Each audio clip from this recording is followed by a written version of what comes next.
Alright guys, it's been a hot minute since we last pitted two mythical and monstrous leviathans of the ocean against each other, but I for one think that this aquatic-based world-ending showdown may perhaps be the slither-off to end all slither-offs. Picture this, a sea monster of an eel the size of half an ocean that turns the minds of mankind to pure jelly whilst feasting on its prey, versus the one mythical name that strikes fear into the hearts of salty sailors across the seven seas, both of them writhing around at the bottom of the murky blue in an effort to answer the one immortal question: eel jelly or tentacles? Razor sharp teeth or razor sharp beaks? Which one wins? Well, I guess we better find out. Hello internet, what's going on, and once again welcome back to the most inquisitive channel on YouTube, Life's Biggest Questions. As per usual, I'll be your disembodied floating voice Jack Finch, as today we curiously ask the question: what if SCP-3000 fought the Kraken? Roll the clip. Release the Kraken!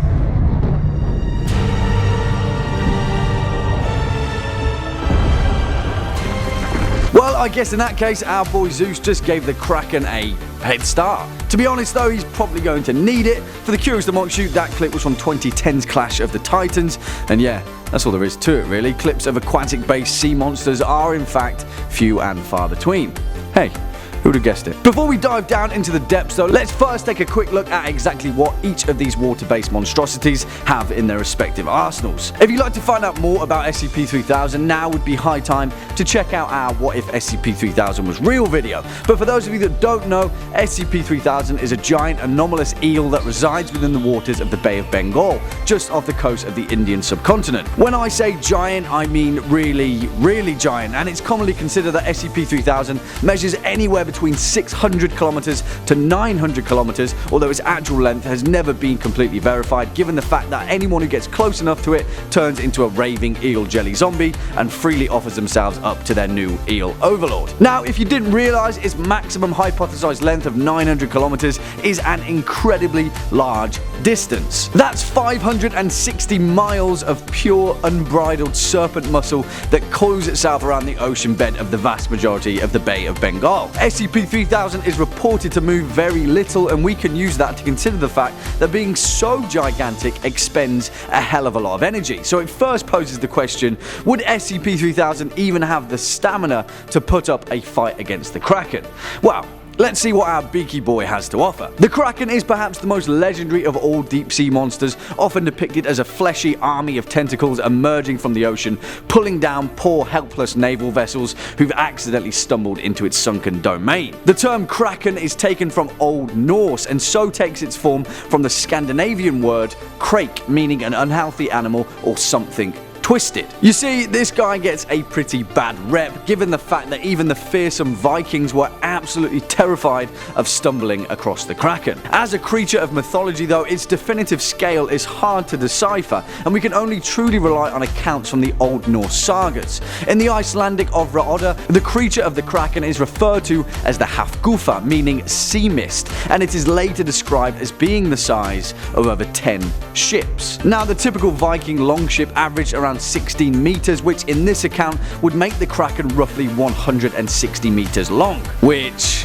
yeah, compared to SCP-3000, that's like a gnat versus a giraffe. In that respect, by size alone, the Kraken has really got its work cut out to even put a dent in the giant serpentine eel. However, there are several historical accounts of the Kraken being much, much larger than a mere 160 meters. In the Natural History of Norway, written by the Bishop of Bergen in 1752, the Kraken on several occasions was claimed to actually be the size of an entire island. Now, if we even take the smallest verified island in the area of Iceland and Greenland as a frame of reference, Smiley Island, that would make the Kraken at least 60 kilometers long, and suddenly, albeit to a lesser extent, the playing field has been leveled. You see, because at this size, the Kraken holds an advantage by having something that SCP-3000 doesn't have.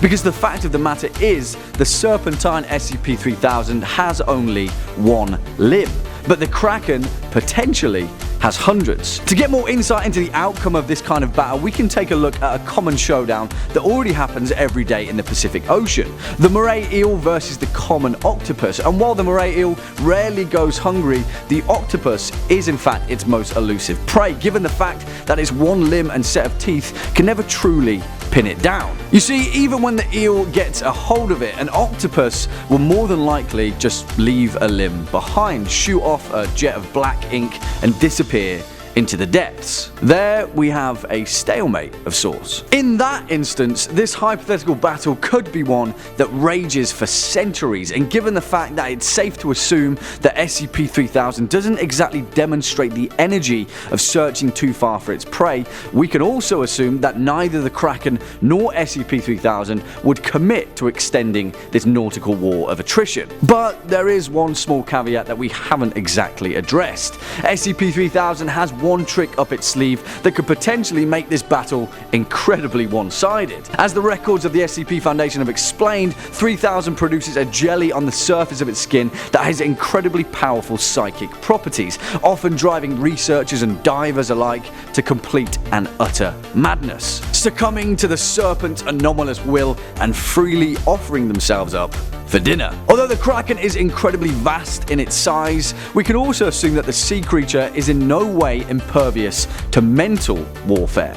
In that respect, the Kraken has no mythical defense against the cosmic will of a sunken god. It would be safe to assume that even if the Kraken made its way to the Bay of Bengal with the intention of wrapping itself around the giant eel and slowly strangling it or chewing away at it with his beak, no matter what offensive tactic the Kraken took, it would be eating away at the most powerful and potent psychic eel jelly on the planet, and instead be driven to offer itself up as an all-you-can-eat tentacle buffet. The massive size of SCP-3000 aside, the fact that it could intrinsically drive the Kraken to freely offer itself up as dinner is the ultimate game changer of this slithering showdown. It doesn't exactly matter how many tentacles the Kraken has to wrap around the serpent, because there's one thing for sure: they'd all be pretty tasty to SCP-3000. Oh, and also, the more it feasts, the more it secretes its psychic eel jelly, so with a meal the size of a Kraken, yeah, I'd perhaps avoid the Bay of Bengal for just a while. Well, there we have it, our answer to the ultimate oceanic showdown. What if SCP-3000 fought the Kraken? What do you guys think? How do you think it would play out? Let us know your thoughts in the comment section down below. Unfortunately, that's all we've got time for in today's video. Cheers for sticking around all the way until the end. If you're a fan of this video, make sure to hit that thumbs up button as well as that subscribe button. We'll be seeing you in the next one. As per usual, I've been your disembodied floating voice, Jack Finch. You've been watching Life's Biggest Questions, and until next time, you take it easy.